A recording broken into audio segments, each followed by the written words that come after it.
tudo bom? Eu sou Vivian Figueiredo e estou aqui hoje na nossa roda de conversa para falar de um tema muito importante e muito relevante, não só para o nosso município em Palmeiras de Goiás, mas para toda a sociedade brasileira, que é o quê? A campanha 18 de maio, que é uma campanha específica que fala acerca da violência sexual com crianças e adolescentes. E para isso, aqui junto com a gente tem uma equipe preparada com psicólogos, musicoterapeutas, com uma contribuição maravilhosa para nós, que é a Brenda, que vai trazer um pouquinho da história de vida dela, para que a gente possa entender um pouco mais como é que funciona essa questão da violência sexual. E hoje a gente vai abordar temas extremamente relevantes. E o primeiro passo que eu vou explicar para vocês o que é literalmente essa campanha 18 de maio. A campanha 18 de maio, ela começou basicamente com uma criança chamada Ana Araceli.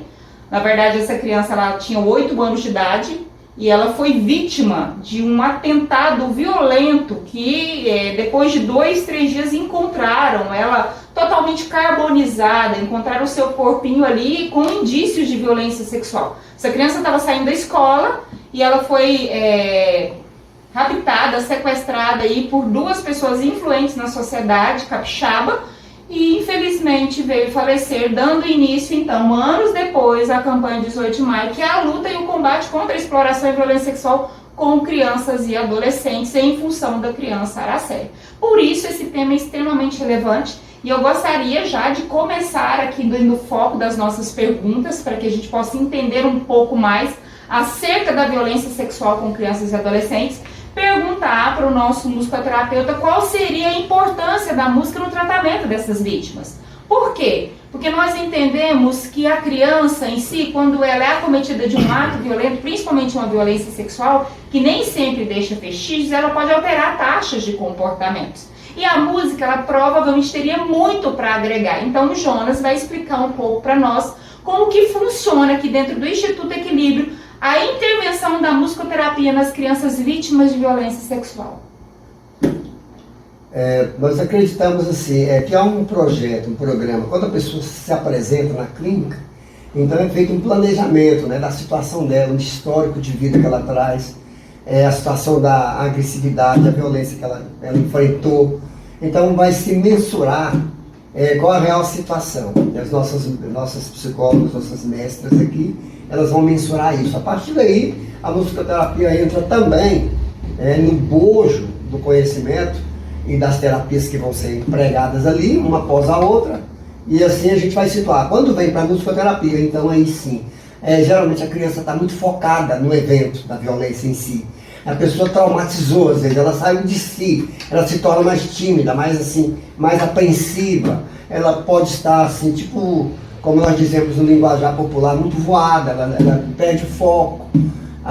Ninguém sabe os efeitos, né? Porque ao longo do tempo há efeitos que aumentam e há efeitos que diminuem. Então a música, ela vai suavizar porque a pessoa vai começar a dar atenção à musicalidade, à execução em si, o diálogo musical, que é a execução verbal da música. Ela vai olhar a questão instrumental, um instrumento chama a atenção dela mais que o outro. A gente vai começar a intercalar instrumentos e sons e aumentar a intensidade, diminuir.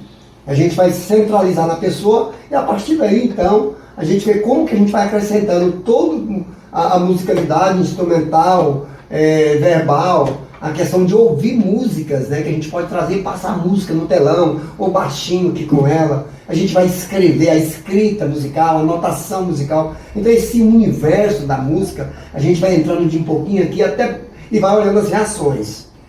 E vai se avaliando como um todo na clínica a situação da paciente ou do paciente. Ou seria uma pessoa, às vezes um visitante, uma aula experimental, ou seja o que for. Então a música entra e vai suavizar, vai mudar de foco, a pessoa não vai ficar centrada naquilo que aconteceu, no ato em si, ou no peso daquilo. Às vezes a pessoa está com vontade de morrer, tem gente que fica com vontade de se suicidar muito tempo depois, e ela vai voltando ao natural, porque a música vai suavizar, ao mesmo tempo que vai direcionar, vai mudar foco, sem que ela perceba. Quando você pensar que não, ela já não está mais nem lembrando tanto, ela já tirou aquele peso das costas, né? E a pessoa se torna uma pessoa mais feliz e vai a progressão da psicologia acompanhando até quando preciso for. na questão da música como um processo na vida dessas crianças que foram vítimas de violência sexual, uma oportunidade para refazer, e não é que apaga, porque a gente não vai apagar um ato violento, mas uma condição de ter novas experiências? Perfeitamente, novos horizontes, novos sonhos, né? A pessoa tem novos padrões de comportamento, que é o comportamento musical, a musicalidade vai mudar padrões, sim, a gente começa a fazer ritmo, né? E o ritmo vai nos levando, quando você pensar que não, você está dançando, você está pulando, você está gritando de novo, já não gritava mais de alegria, você está correndo e está debatendo, não, essa música não é assim, não, essa fica ali é melhor assim, então ela nem percebeu que ela voltou ao normal. Seria um alívio, então, para essas crianças, exatamente, que talvez, muitas vezes, não atestando que seja uma negligência específica dos pais, porque a violência sexual, a gente entende que o autor de violência ele não tem cara, e muitas vezes ele está em constante observação daquela criança, e por mais que os pais estejam ali próximos, eles não vão conseguir muitas vezes proteger a sua criança. Mas através da arte, através da música, a gente pode oferecer novas alternativas que tira desse contexto violento, que tira, que traz uma condição dessas crianças vivenciarem uma vida com mais qualidade. Então a música ela acrescentaria muito nessa condição mesmo das vítimas de violência sexual. E aqui no Instituto Querido Viver, mas por que vocês estão falando sobre isso? Por que vocês estão discorrendo sobre esse assunto? Porque nós priorizamos muito o bem-estar das nossas crianças e não tem como, nos dias de hoje, com tantas ações violentas, a gente esquecer e não entender um pouco sobre a condição do ato violento, principalmente da violência sexual. Como é que ela funciona, por que ela ocorre, quando é que ela ocorre, o que a gente pode fazer para minimizar aí que uma criança seja vítima de violência sexual. E agora a gente vai entrar num tema muito específico, que é o quê? Crianças com TEA. Por que crianças com TEA? Porque é uma das pastas do Instituto Equilíbrio.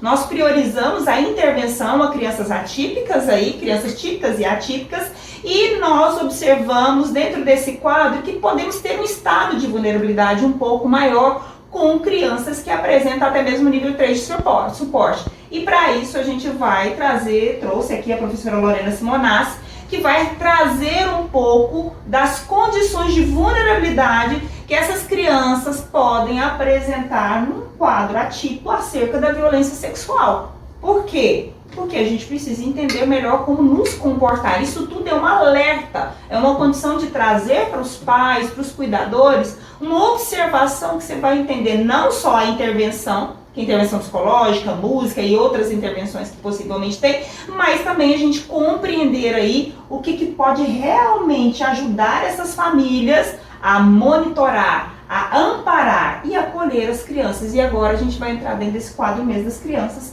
atípicas. Eu gostaria de entender um pouquinho desse estado de vulnerabilidade, Lorena. Como é que funciona isso? O que é? Como é que se observa uma criança aí com TEA, com TDAH? Como é que a gente poderia ajudar essas famílias a proteger mais esse público? Em primeiro lugar, eu acho que é muito importante a gente dizer que, independentemente da criança ser típica ou atípica, é de responsabilidade da família, dos pais, dos cuidadores da criança, gerar todas as condições para que ela seja protegida e cuidada da melhor maneira possível.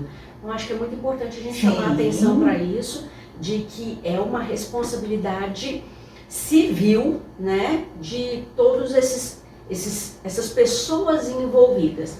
E qualquer tipo de violência, seja ela física, psicológica, emocional, verbal e a sexual, ela vai recair sobre o adulto que de alguma maneira está ali como cuidador ou como pessoa responsável legal por aquela criança, seja típica ou atípica. A atípica, ela chama um pouco mais a atenção da gente enquanto profissional, porque quando nós falamos, por exemplo, da criança atípica, nós falamos de crianças que estão com falta de alguns repertórios comportamentais.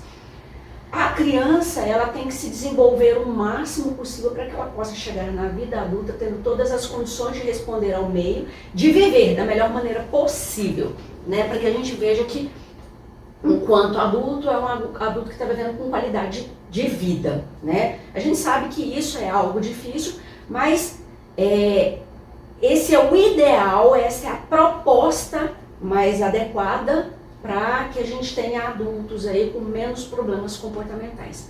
Então, seja típica ou atípica, a proposta da psicologia sempre será essa. No entanto, quando a gente fala de crianças atípicas, seja transtorno do espectro autista, TDAH, dislexia, qualquer forma de enquadramento que traga essa proposta, essa terminologia de atípico, o olhar da gente tem que ser diferenciado. Não que na criança típica a gente não tenha que olhar, mas a criança atípica, ela já está apresentando alguns problemas comportamentais. Por exemplo, a criança que tem TDAH, ela é uma criança muito agitada às vezes, muito hiperativa, né? E qualquer forma, às vezes, de violência, das que eu mencionei aqui, já vai gerar na criança mudanças de comportamento. Pode ser que a agitação dela, a impulsividade dela aumente mais do que você já observa. Às vezes a gente, né, a pessoa como leigo, pode olhar para esse tipo de situação e imaginar que seja algo do próprio quadro. Não. Chamando a atenção de vocês para algo muito importante. Todas essas crianças já têm repertórios, vou dizer assim, comportamentos com um déficit, né, com uma frequência já diferenciada.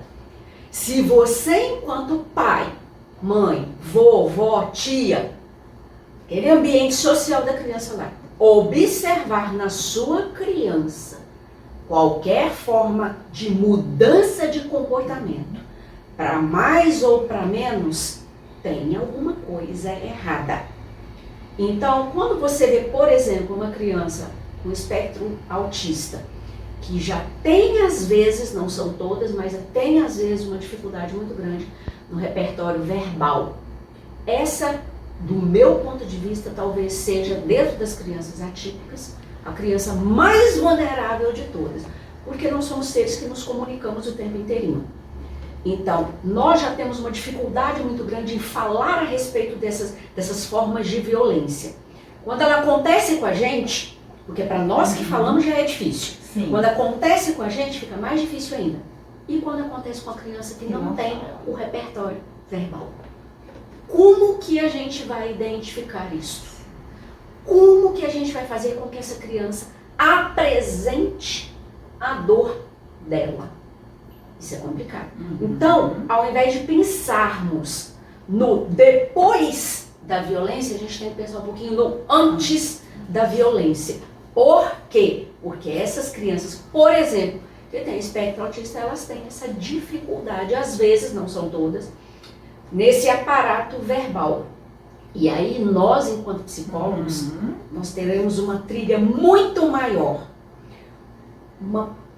formas de intervenção muito mais complexas para tentar fazer com que a gente consiga identificar qual tipo de violência, como que essa violência ocorreu e como que a gente vai intervir para resolver isso daí e levar a criança a ter alguma forma de qualidade de vida. Então, o que a gente pede aqui inicialmente, principalmente no caso dessas crianças atípicas, é que se você observar qualquer forma de mudança de comportamento, seja mudança de comportamento verbal, seja mudança de comportamento em relação ao próprio dia a dia da criança, fique atento, porque pode estar acontecendo ou pode ter acontecido alguma coisa com a sua criança. Independentemente do diagnóstico que se tenha para o seu filho, pai, mãe, vovó, a rede de proteção dessa criança tem que estar de olho para descobrir, para verificar o porquê daquelas mudanças de comportamento e logo acionar todos os órgãos competentes aí, procurar os profissionais necessários para que possa se resolver isso o mais rápido possível. Agora, gente, seja TDAH, seja TEA ou qualquer forma, outra coisa importante. A gente às vezes fala muito de criança, né, com espectro autista, mas as crianças às vezes, que a gente vê muito isso no consultório, representam um perfil grande hoje de repertório de ansiedade. A gente sabe que essas formas diversificadas de violência vão levar a criança a produzir mais ansiedade ainda. E vinda de maneiras diferentes, com comportamentos agressivos, com mais timidez, roendo unha, puxando cabelinho, não querendo ir para a escola, não querendo sair de casa, não querendo conversar com algumas pessoas em específico. Gente, vamos trabalhar de uma forma em que a gente talvez produza as condições para evitar qualquer um desses problemas, né? Então, independentemente do diagnóstico, é muito importante que aquela rede de proteção, olha a palavra, né? Aquela rede de proteção da criança esteja muito de olho, atenta. Meu filho hoje brinca, se comunica, interage com todo mundo. Tem uma semana que meu filho está agressivo, tem uma semana que meu filho está falando menos, está mais no cantinho dele, não quer ir para a escola, ou não quer brincar com aqueles coleguinhas ali, porque a gente também pensa muito em violência, às vezes do adulto para a criança, né? E às vezes pode acontecer entre pessoas da mesma idade, que é uma coisa às vezes que a gente nem imagina, mas que também pode acontecer. Bullying é uma forma de violência também, né? Então a violência pode acontecer de todas as maneiras. O que a gente tem que observar? O meu filho tem padrões de comportamento. Essa mudança nos padrões de comportamento, elas têm que nos chamar a atenção. Então, gente, rede de apoio é o tempo inteiro de olho nas nossas crianças e nos nossos adolescentes. O tempo inteirinho para que a gente possa evitar maiores problemas. E algo muito importante é que essa rede de apoio também tenha condições de garantir uma relação de confiança entre ela e a criança e o adolescente desde pequenininho. Isso é muito importante porque a coisa mais bonita que a gente vê no consultório é quando a gente vê uma mãe ou um pai, igual eu tenho pacientes, em que a criança sente prazer, sente-se confortável, sente-se acolhida por algum adulto que tenha condições dentro de casa de ouvir o que ela tem a dizer sem punições, né? Sem brigas, sem punições, sem gritos, né? Então, a criança ter aquela oportunidade de contar as coisas, de falar as coisas, é algo prazeroso para a criança, é um repertório que você está fazendo a criança adquirir contigo, né? Seja com o pai, com a mãe, seja lá com o vô, a avó ou um tio, né? E viabiliza para a gente as condições para fazer com que essas situações de violência diminuam a chance de ocorrer com essa criança, porque, querendo ou não, essa vulnerabilidade vem muito, mesmo que seja uma criança típica ou atípica, mas essa vulnerabilidade vem muito, quando a pessoa que está lá, pronta às vezes para aplicar essa violência de alguma forma, vê que a criança é o objeto mais fácil de ser acessado. A criança atípica, ela tem mais facilidade de ser acessada, principalmente a que tem espectro autista? Sim. Sim, justamente por essa série de repertórios que falta a ela e que nós psicólogos desenvolvemos, né? Principalmente dentro da análise aplicada do comportamento. Mas, se os pais estiverem de olho nisso, a escola, porque é papel da escola também, né? Estiver de olho nessas coisas, a gente diminui muito a incidência de pessoas estarem se aproximando das nossas crianças com esses intuitos maléficos, né? A professora Lorena entrou num tema muito relevante para a gente, vulnerabilidade. Por lei, toda criança até 14 anos de idade incompleto, ela é considerada vulnerável. Quanto mais novinha, mais aumenta essa condição da vulnerabilidade. Inclusive até agora em Goiânia a gente tem varas da hipervulnerabilidade, os hipervulneráveis, então a gente aumenta esse quadro justamente por isso. Então quando a gente pensa nisso que foi dito, para onde a gente volta? O que a gente especifica aí? Olha, se uma criança é vulnerável e a gente entende que a maioria das violências, gente, elas não ocorrem de forma agressiva, nem com coerção, elas ocorrem de forma brincadeiras. Então as violências muitas vezes a criança não sabe que está sendo violentada. Então ela é vulnerável, eu sou um adulto, eu tenho a responsabilidade legal dessa criança, eu preciso estabelecer aquilo que foi dito aqui pela Lorena, que é o quê? Um diálogo, um relacionamento saudável, confiança, a palavra confiança, onde essa criança tem a liberdade de me contar o seu dia, onde ela possa me relatar o que ela vivenciou, porque às vezes ela não sabe que aquela brincadeira é um ato violento, é um estupro. Muitas vezes ela não tem entendimento que pegar na pepeca, porque cada família tem um nome específico para falar das genitálias da criança. Pegar na pepeca, pegar no pipiu, que são termos muito utilizados pelas famílias, muitas vezes não é uma brincadeira, é um estupro. Tá? E se essa criança ela comunica isso, ela tem uma interação saudável com os genitores, com os cuidadores, com os professores, porque quando eu falar especificar isso aqui melhor, eu falo que ela está amparada, ela consegue literalmente entrar em contato com pessoas que vão estabelecer esse suporte. Mas, Vivian, não são os pais os que mais violentam? Não, nós não temos essa estatística, nós temos uma estatística de pessoas próximas. Pessoas próximas violentam as crianças. E a gente tem observações aí que um autor de violência, quando a gente fala de um transtorno aí parafílico, quando a gente entra dentro dessas questões, a gente vai observar que muitas vezes esse autor de violência ele já sonda essa criança há muito tempo. Ela se torna uma presa.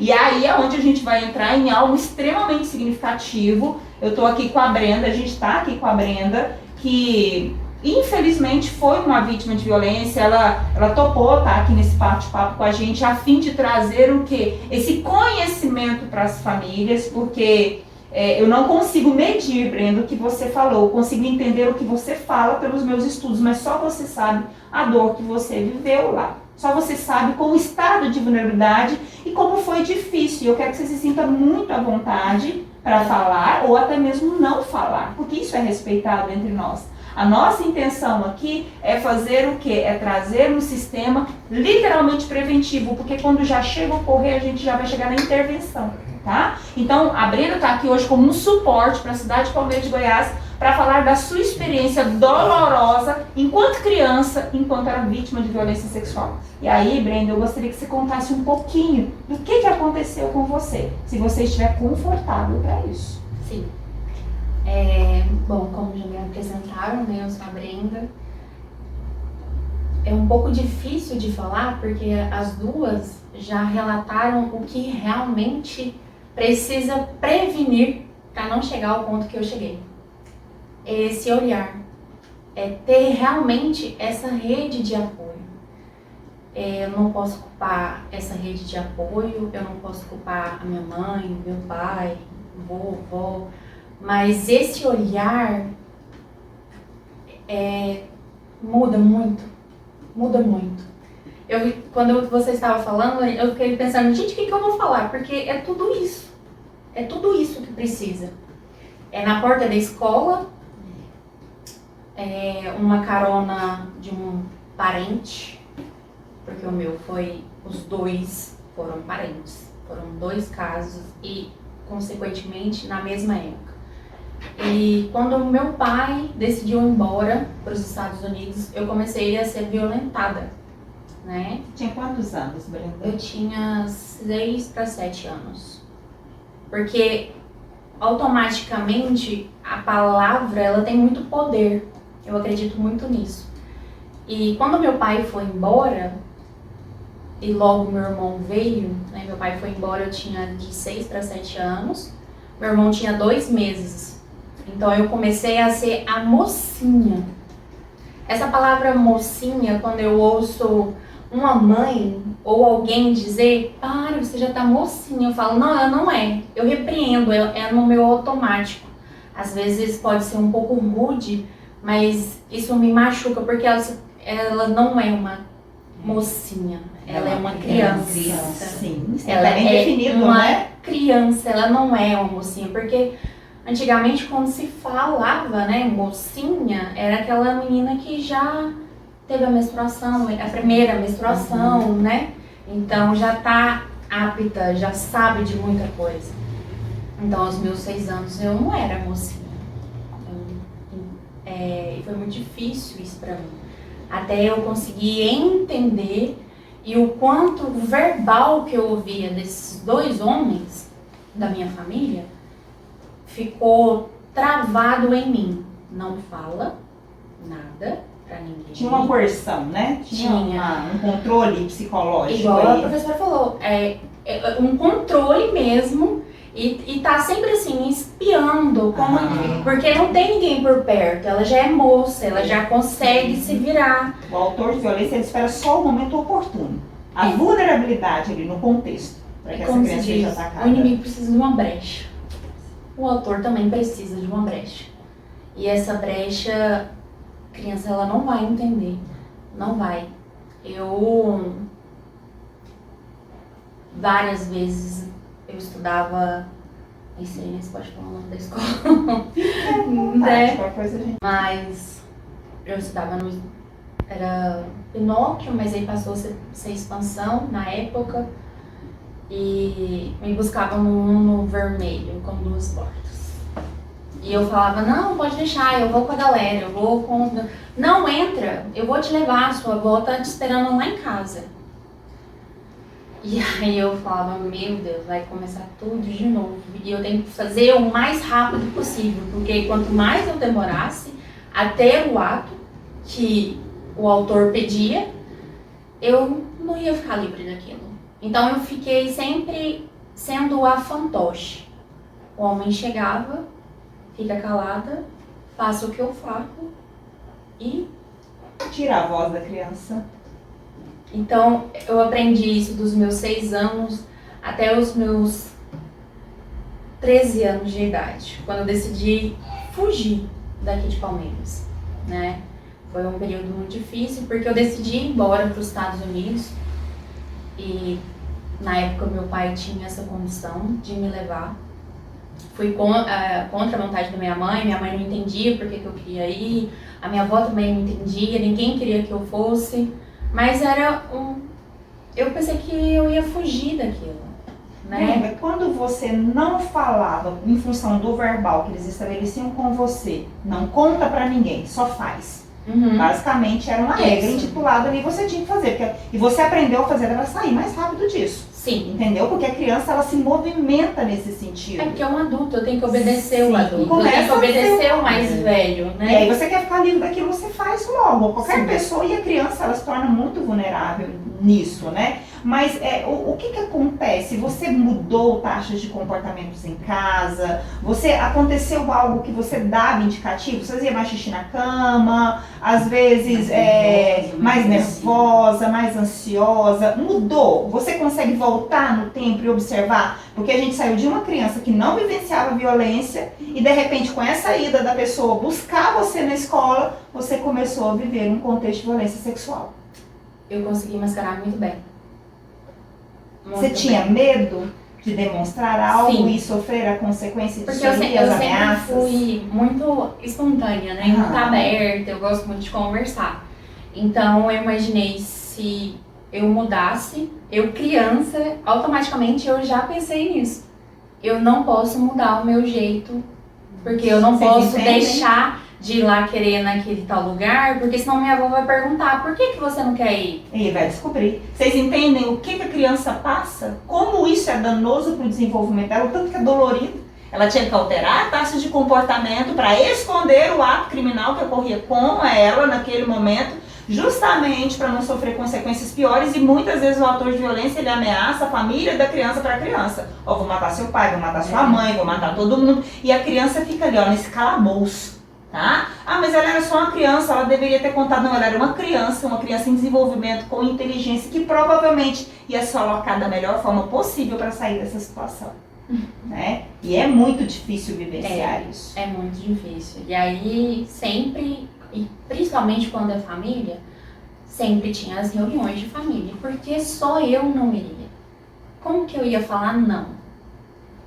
Era mais fácil ir, né? É mais fácil ir. É mais fácil enfrentar o monstro calada e terminar aquilo ali o mais rápido possível e voltar feliz pra família. Voltar sorrindo, como se nada tivesse Feliz acontecido. não, né? Fingindo que está feliz, né? Fingindo. E isso Engolindo a dor.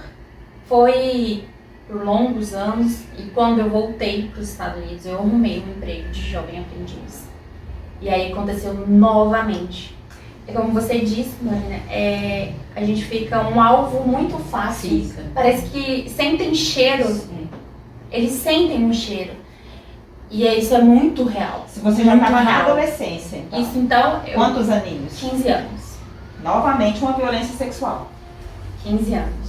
Então, esses dos parentes acabaram, aí voltou a ter outro com outra pessoa de fora, porque me sentiu um alvo fácil, porque Vulnerável, né? aquela coisa de me contrair no serviço, sou muito tímida, e num serviço novo, meu primeiro emprego, aquela coisa e viu um algo. E realmente eu fui à mercê, porque eu fiquei calada, né? E principalmente ser uma autoridade, mesmo a gente diz, como que eu vou falar? Né? Porque se eu for uma autoridade, eu vou ser presa, eu vou ser morta. Ninguém vai acreditar em mim. Então é melhor eu fazer o quê? Ele era um delegado, ele era um político, ele Ele era um policial. Meu Deus. Ele realmente já tem essa figura, né? Impositiva de... Né? De É uma figura impor, né? social, né? De impor. Porque assim, o que o policial faz? Ele tá ali pra nos segurar e se for um bandido e estiver ameaçando, Proteger, né? ele vai ter uma... Ele vai revidar.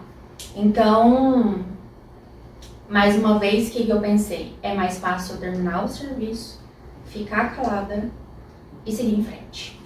E isso foi por uns 2 anos. 2 anos. Como você é forte.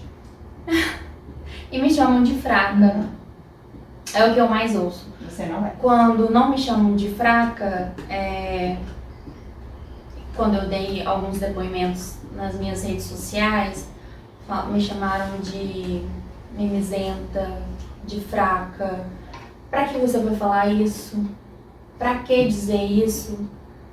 Querendo aparecer, muito mimimi. Muito se fazer de dolorosa. De fala, inclusive para que os pais, a família, Entenda. assim, ouça o depoimento dela naquele sentido assim, caramba, as pessoas que podem fazer isso estão próximas, são pessoas às vezes que têm socialmente aquele função, né? rótulo de proteção que é pai, mãe, vovó, tio, policial, caramba. E ela, enquanto criança, ela não tem que se proteger disso. Ela tem que ser protegida, gente. Então, assim, não é mimizeira, não é fraqueza, não. Pelo contrário, você está funcionando como estímulo para famílias, eu acredito, para a sociedade de uma maneira geral. E até mesmo para crianças e adolescentes observarem que qualquer aproximação, por menor que seja, no contato com o corpo, gente, grita, fala, Sim, fala. sabe? Conta tudo. Não engole, Conta. não chame alguém de confiança. Então você serve como modelo, querida. E dói. Modelo, infelizmente. Ai, Mas é modelo para que a gente diminua a incidência desse tipo de E coisa. nós, enquanto adultos, estudarmos mais o caso, entendermos mais essa complexidade que é entender realmente o estado de vulnerabilidade.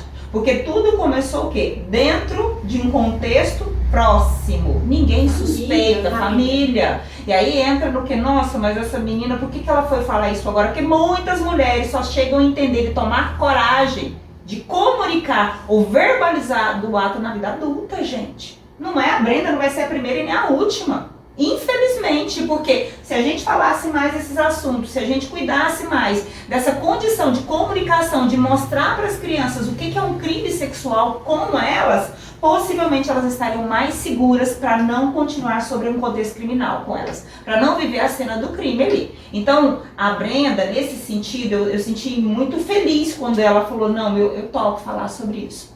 Eu tenho interesse. Não estou interessada com o marketing, a visão financeira agora não. Eu estou querendo falar com mães e com pais, com famílias, que você precisa observar o seu filho, porque ele pode ter contextos futuros que vai prejudicar muito a vida dele em função da violência que ele vivenciou lá atrás. E elas gratuitamente veio aqui e falou, não, eu quero falar disso. sim. E eu tenho encontrado muitas mulheres, eu trabalho muito com vítimas de violência, não é uma ou duas. Mulheres que chegam com 40 anos e começam a chorar dentro do consultório e falam, aconteceu isso e isso comigo quando era criança. Eu estava deitada, meu tio chegou, tirou minha calcinha, encostou, passou a genitália dele em mim, me beijou na boca, pegou nos meus seios e elas choram. Eu tenho homens chegando dentro do consultório e falando, doutora, com 4 anos de idade, o cara da esquina, o cara da venda me levava para casa dele e me estuprava, doutora. Hoje eu tenho dificuldade de conversar com as pessoas. A minha esposa acha que eu tenho problemas, até mesmo na minha relação conjugal com ela. Mas eu vivi cenas terríveis e eu não consigo esquecer isso. A minha vontade às vezes vai voltar lá e matar. Você Vocês entendem a gravidade que é a violência sexual? Então, Brenda, fala mesmo. Ajuda. Sim, tem Fala que falar, mesmo, ajuda. sim. E você tem nosso apoio, E você viu? tem rede de apoio. Tá. Você, né? Sim, não é sozinha. Porque hoje, às vezes a gente vê o que aconteceu com você, que a Brenda, publicamente, ela teve alguns problemas emocionais com tanta gravidade que ela chegou a ser entubada esses dias pra trás. Dia 22 de fevereiro. Ela foi entubada com questões que a ciência, os médicos falam, não tem nada biológico, as questões delas são de ordem psíquica.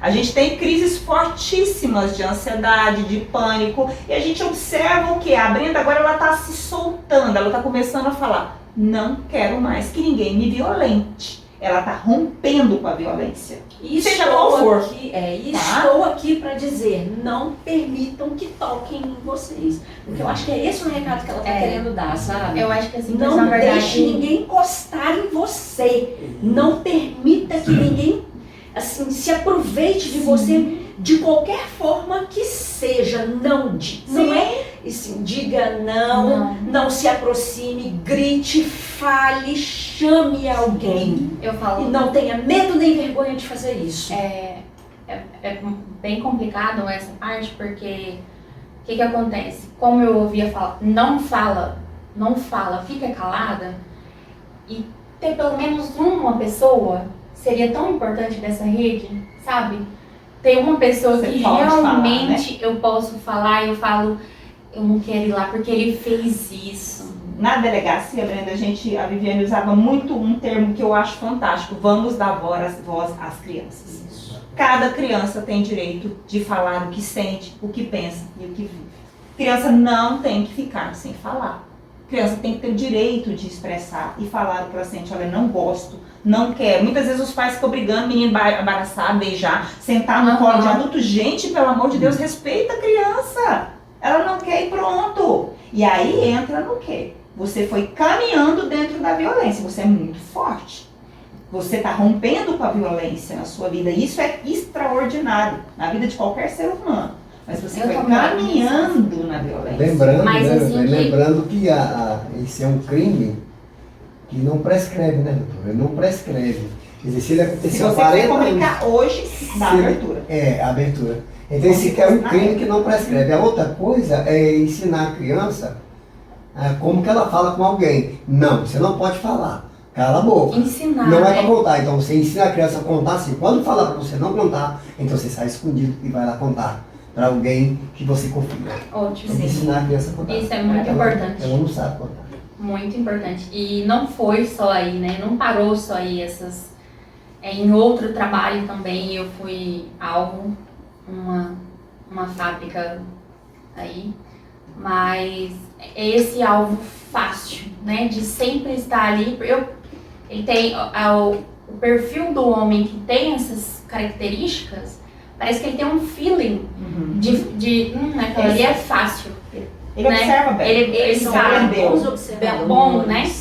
Ficam E- muito tempo, às Sim. vezes, Olha ali isso. olhando. Como que ela traga, como que ela é, então eu sempre fui muito alegre. Olha a família, olha né? tudo, eles olham tudo. Eles Tudo. têm todo um esquema, assim. Não são só homens, né? A gente Sim, sabe mulheres, que são homens, é. mulheres. Mas eles têm todo, assim, eles têm um preparo temporal tão grande para eles irem lá e abocanhar do jeito que eles querem e na hora que eles querem, de tal forma que, assim, Você fica no meio sem saída. infelizmente E como não existe, às vezes, apoio da família para a criança, naquele sentido, assim, a gente às vezes nem culpa a família nesse sentido de não conseguir ouvir a criança ou ensinar ela, né? Porque a própria família não foi ensinada a fazer isso. Aí entra o que vocês começaram a colocar aqui, que a gente vai até gravar vídeos esse mês todo, a gente vai falar da violência sexual com crianças, tá? Então, aqui no Instituto Equilíbrio vocês vão ver muito sobre isso no mês de maio, e não só, a gente continua falando o ano todo, mas a gente vai dar ênfase por causa da campanha. Mas você vai ver muito nessa questão que rede, quando a gente fala de rede de proteção, quando a gente fala desse desígnio, é justamente entender que a responsabilidade não é só da família, a responsabilidade é do Estado, a responsabilidade é da sociedade, a responsabilidade é da família, é com a gente. Artigo 127, entendeu? Então, quando eu falo de rede, a escola é uma delas. A educação, ela tem o dever ali da gente ter pessoas preparadas para lidar com crianças, quando eu falo desse público. Então, o que? Essa criança alterou para conversar com os professores. Existe alguém preparado nessa escola para acolher? A escola faz tentar camuflar. Muitas, às vezes, ao invés de denunciar, isso é sério, camuflar. Não, a nossa escola isso é crime, não gente. Até mesmo em relação ao bullying, já aconteceu comigo. De eu chegar na diretora chorando e falar assim, me chamaram de baleia assassina, baleia orca, quando eu sento na cadeira eles levantam, chegando chorando de frente para a diretora, e a diretora falar simplesmente o seguinte, olha, mas você é gorda. E chegar em casa e ouvir isso também, mas você vai fazer o quê? Você tem que comunicar, viu? Bullying é crime hoje no Brasil, crime cadeia. Tá? Qualquer forma de violência é crime, né? Porque a gente tem leis que especificam, mas o que entra dentro da questão mesmo penal, o bullying hoje ele leva os pais das crianças que cometem violência a serem condenados. Nesse caso aí, a profissional não teve ela participou do crime, então. Ela acaba sendo conivente. Além de também cometeu o mesmo crime também. Sim. Pode ser por ignorância, é o que a Lorena está falando, uma questão muito cultural da gente, vai deixando, mas hoje a gente precisa entender melhor sobre isso, porque eu tenho aqui uma criança que já era vítima de violência, agora ela começa a viver violência psicológica, que é o bullying dentro da escola. Gente, como que essa criança vai ter a vida adulta de uma forma que a gente diz, pelo menos, saudável? E o que vai ter? Como é que vai ficar a condição dessa criança? É onde a gente quer chegar, Brenda. O que mais que foi acontecer na sua vida até você optar em buscar ajuda e falar, não aguento mais? Vixe, depois desse ato da empresa, trabalhando nessa empresa, eu cheguei a ser estrupada. Eu não fui violentada, eu fui estrupada. Você já era, viu? Por uma a violência pessoa, sexual, independente da penetração, um ato libidinoso, hoje, para a justiça brasileira, ela já incorre no crime de estupro de vulnerável. Se um olhar, pode ser um ato libidinoso, um passar a mão, um beijar na boca, entendeu? Por quê? Porque a criança é muito vulnerável, ela não vai fazer essa distinção. Então, no seu caso, agora, foi um estupro com a penetração. Sim. Qual era a sua idade? Tinha 21. Do estupro? De 21 anos.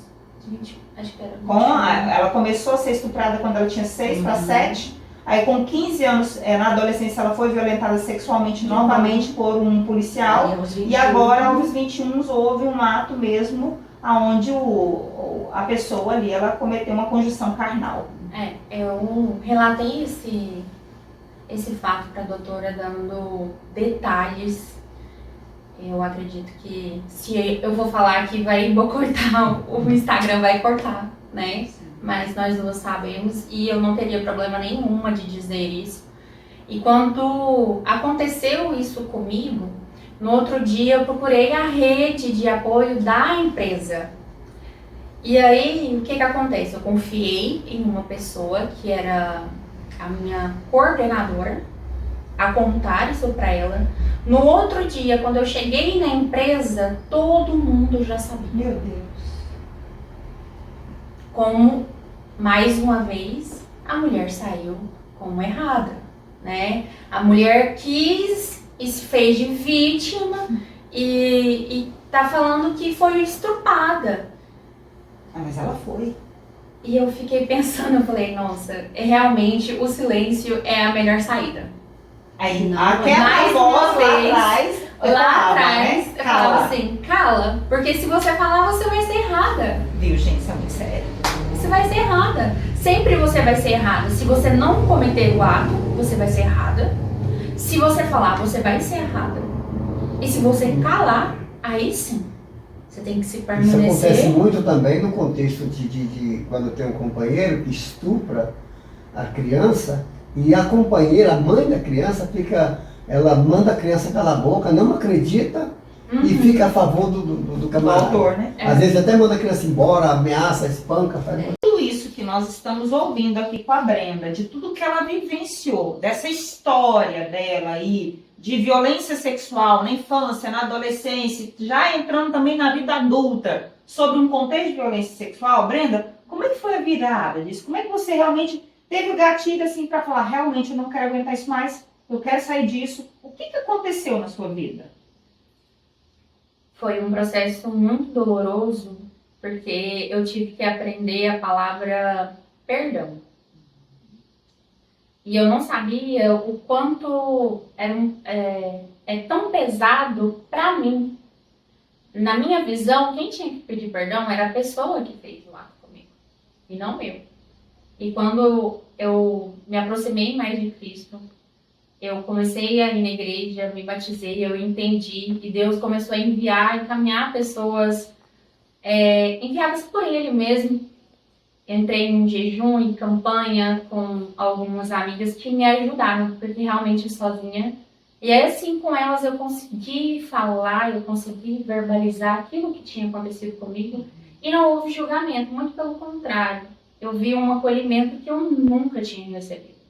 Mas ao longo da minha vida, em realmente expor, quando eu decidi mesmo a expor, foi para um relacionamento que eu tive. E ele disse da seguinte forma: se você não fez nada, é porque realmente você gostou.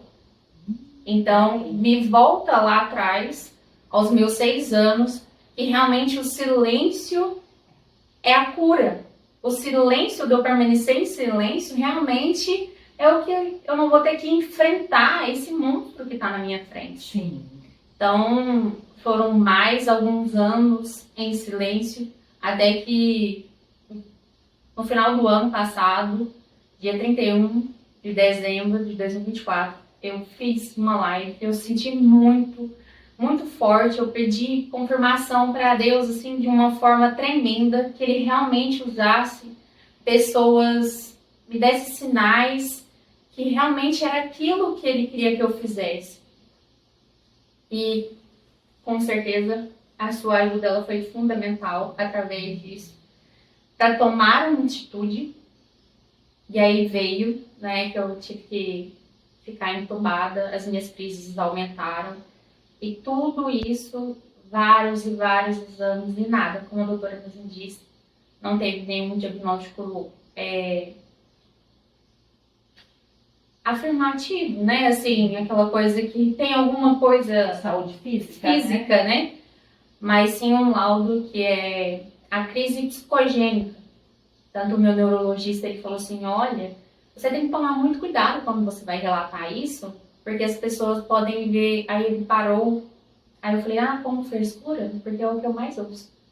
Frescura. Essa nunca foi. Né? É a frescura, mas a crise psicogênica é o quê? É onde que a minha ansiedade, ela não tem controle, ela passa, ela além do limite, então gera uma crise. Tanto que hoje em dia eu tomo um remédio para crise convulsiva, crise epilética, né? Eu tomei 2 remédios tarja pretas, mais 3 para epilepsia. E continuo tomando. Antes eu tomava 15 e agora o meu neurologista começou a fazer o desmame. E isso tudo foi me fortalecendo, porque a doutora ela falou assim para mim, ficou muito marcado em mim. Brenda, você é um milagre. E aí eu não entendi isso. Por que ela tá falando isso? Isso ficou martelando muito na minha cabeça. E eu fiquei refletindo muito. E realmente hoje eu vejo e eu consigo verbalizar isso, que realmente eu sou um milagre.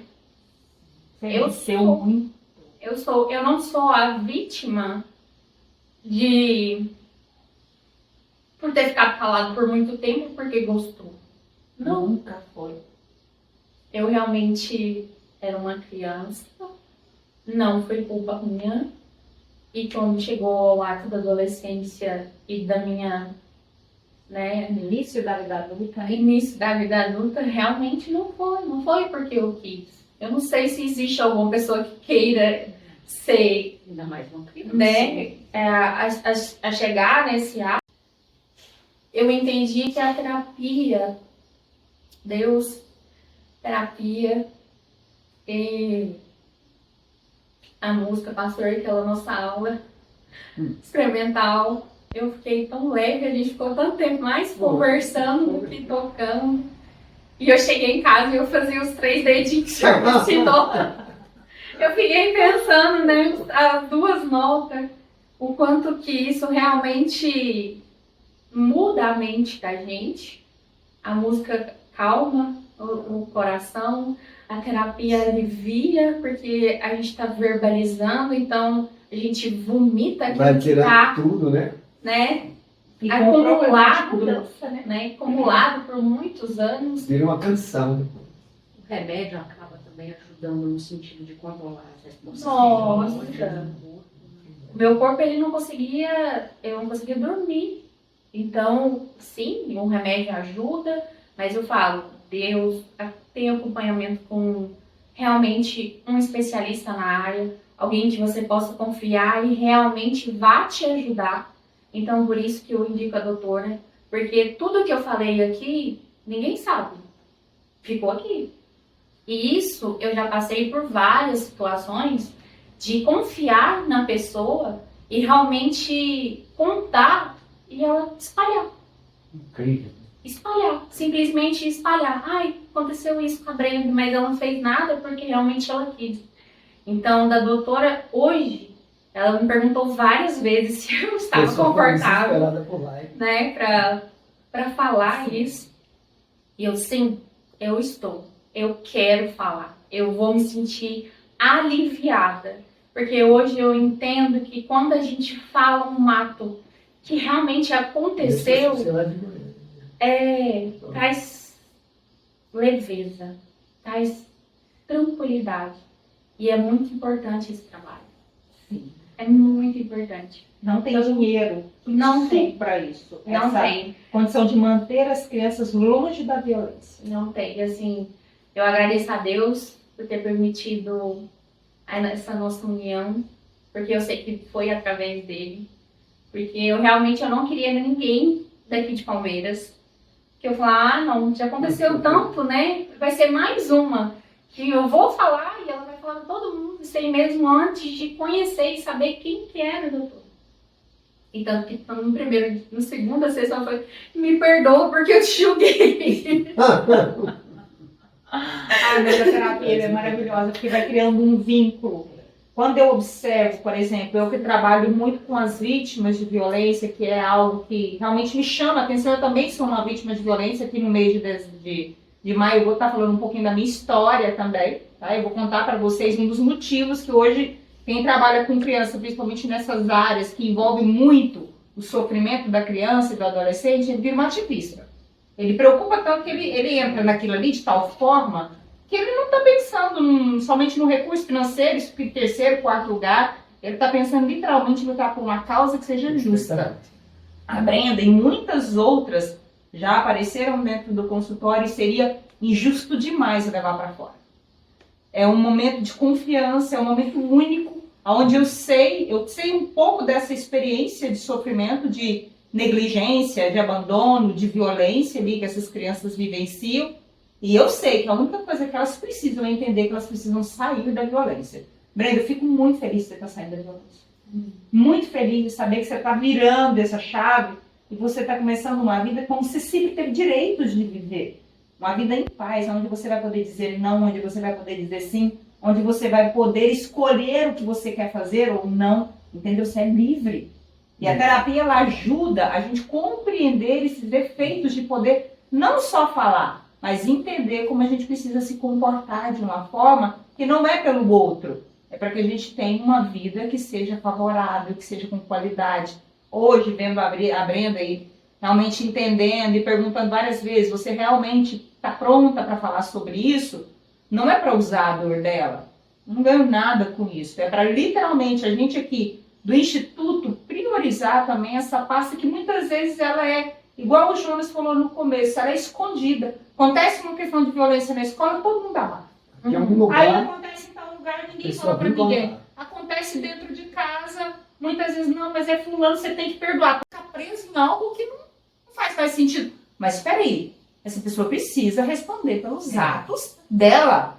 Brenda, como eu já disse pra Brenda e várias outras vítimas de violência que passaram pela minha vida, vocês podem comunicar esse crime a hora que vocês quiserem e eu vou dar todo o apoio. doutora, eu não quero mexer com isso mais não, tô bem. Então é direito dela, já foi tão machucada que não vai ser eu que vou escolher o que ela tem que fazer. Mas ela é livre para comunicar esse crime. E se for criança e adolescente, nós temos o dever jurídico e moral de levar o conhecimento do conselho tutelar. Ou no mínimo diz que 100. A criança ela é vulnerável. A Brenda, se ela tivesse aparecido na minha vida quando ela tinha 7 ou 8 anos, e eu observasse que ela possivelmente estava num contexto de violência sexual, eu teria feito uma comunicação.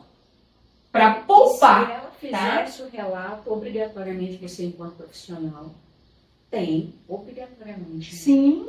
Tem que chamar a família, tem que orientar, instruir, tem que comunicar. Tem que proteger essa criança. Mas o importante, assim, é o que a terapia me trouxe. Eu quero muito que vocês entendam isso, que é o poder. Tem gente que foi vítima. Eu estava até comentando aqui que essa palavra vítima se torna uma pessoa tão vulnerável ali, tão vitimiza, mas não. Eu fui vítima porque eu era assim uma criança e hoje eu consigo falar não, graças a Deus, eu não posso negar isso, mas através da doutora. Porque eu consegui entender que o meu não, ele tem que ser sim mais forte que o meu sim. Eu não tenho que ter medo. Eu não tenho que viver no silêncio, no abismo sem fim. Não é porque quando criança ninguém tomou uma atitude por mim, não posso culpar ninguém também, mas na minha adolescência, no meu início da minha vida adulta, é igual ela disse, eu não quero saber dessas pessoas, eu perdoei e eu não preciso conviver com elas, Sim. né? Realmente eu vejo e é como se fosse uma pessoa estranha, não faz diferença nenhuma na minha vida, mas eu aprendi através da terapia. E a terapia, ela salva, porque eu cheguei aqui na doutora bem vulnerável, eu posso falar isso, porque ela tá aqui, ela me autorizou, e também querendo, e tentei várias vezes o suicídio. É uma forma que eu encontrava o suicídio como uma saída, como aliviar aquela dor. Eu vou acabar com aquilo. Não sinônimo de fraqueza. Ah, tá com ansiedade, tá com depressão por falta de Deus. Não, não é. Não é. Nem tudo é falta de Deus. E nem tudo é demônio. E nem tudo envolve o mundo espiritual. É o mundo real mesmo aqui que a gente vive. É igual a doutora falou, é aquela questão de rede de apoio, ter uma visão diária para uma criança. Eu mesmo, quando eu vejo uma criança sendo chamada de moça, eu já falei e volto a repetir, não, ela não é uma moça, porque isso me gerou um trauma. Eu não quero que isso aconteça com o seu filho ou com sua filha. Eu não quero que isso aconteça com mais ninguém. E é por isso que eu estou aqui. É por isso que eu permiti que a doutora usasse a minha imagem. Ela perguntou várias vezes, Breno, você está confortável? Você quer? Eu falei, quero. Porque se tem alguma ponte que eu possa usá-la para que não aconteça e não cometa os mesmos erros, eu vou usar. Porque hoje eu consigo. Ai, que bom. Gente, isso é grandioso demais ouvir isso, é muito bom. Ela que me ajudou, poder gente. ouvir isso, saber que a gente tem pessoas que estão sendo livres, que estão rompendo com o círculo da violência. eu penso. Não precisa mais viver violência. E você que sabe, que suspeita que existe uma criança que é vítima de violência, que tem vivenciado em condições de violência sexual ou qualquer tipo de violência, conselho tutelar, quer fazer uma comunicação anônima, diz que 100. Todos os órgãos são obrigados a receber a comunicação anônima. Mas você pode fazer uma ligação para o Disque 100. Você pode buscar a delegacia de polícia. Você pode buscar em o órgão de monitoramento e fiscalização, que é o conselho tutelar. Você só não pode ficar calado. Você não pode deixar com que essa criança continue em estado de